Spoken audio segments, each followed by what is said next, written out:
Limpopo mayors who deposited more than R1 billion meant for service delivery in the now liquidated VBS Mutual Bank will know their fate this morning. Premier Stan Matha-batha will release a forensic report commissioned by the provincial Treasury Department. It will follow that of the Reserve Bank, the Grand Heist report, which has also implicated two senior ANC officials, Treasurer Danny Msiza and Deputy Chairperson, and Bhembe District Executive Mayor Florence Radzilani. Now, for more on the story, we cross live to our reporter Mike Maringa, who's outside the Premier's office in Limpopo. Mike, a very good morning to you. Firstly, tell us about the municipalities that illegally invested in VBS. How many are they and how have they suffered in terms of delivering services to the people?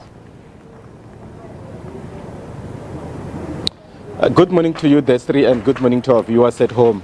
Yes, we can confirm that through the report that was released by Advocate Terry Mutau, about 10 municipalities in this province deposited money with VBS, and it's only about three of them that managed to recoup the monies that they have deposited.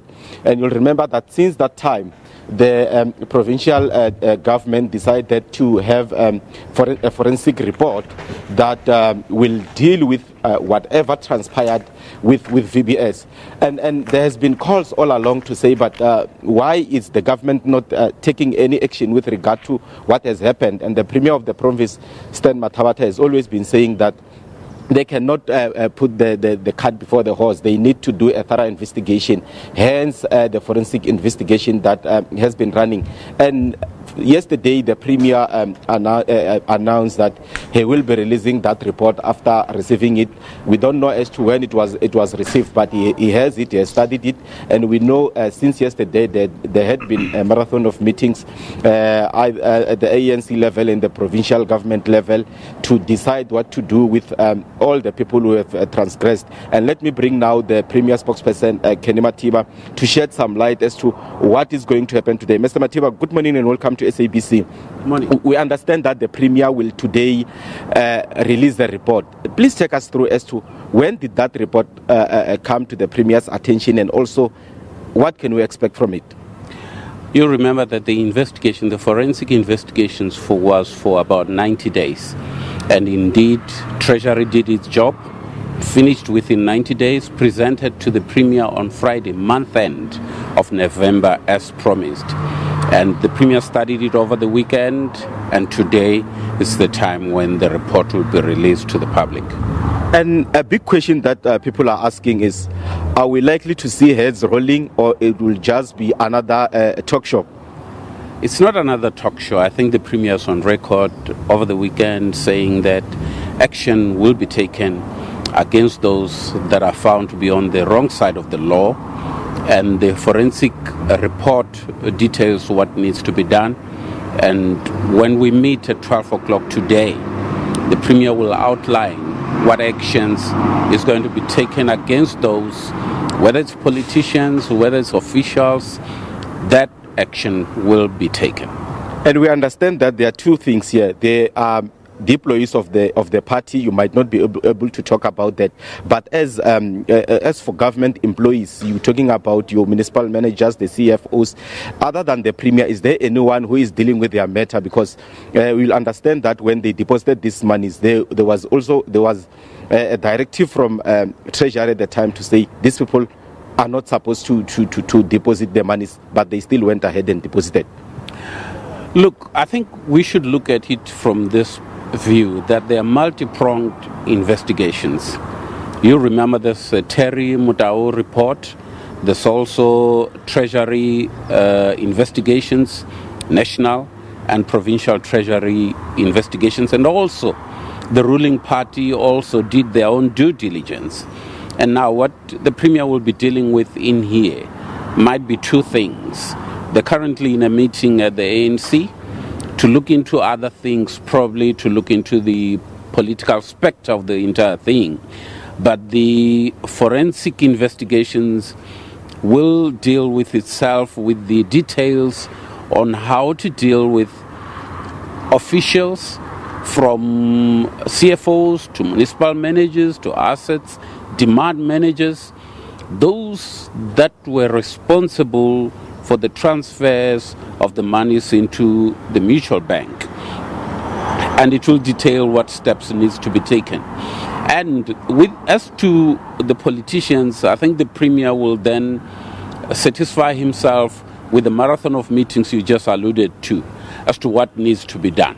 Before I let you go, we understand that opposition parties, the tripartite alliance, were saying that the Premier stance on these people who are fingered on the report is kind of like soft. Are we going to hear them talking a different language after the release of this report? I wouldn't talk on behalf of the opposition and other pressure groups. I mean, they have the right to say whatever they say. But I think they should wait until 12 o'clock.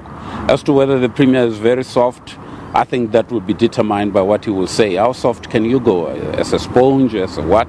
I don't know.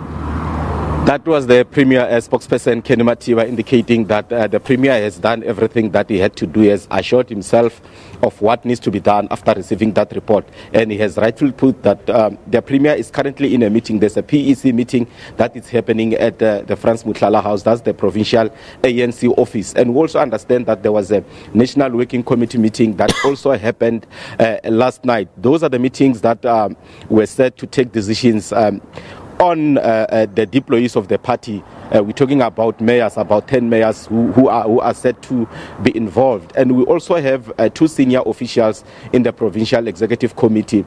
That is the Treasurer and the Deputy Chairperson, Florence Radzilani and Danny Msiza, who are also fingered.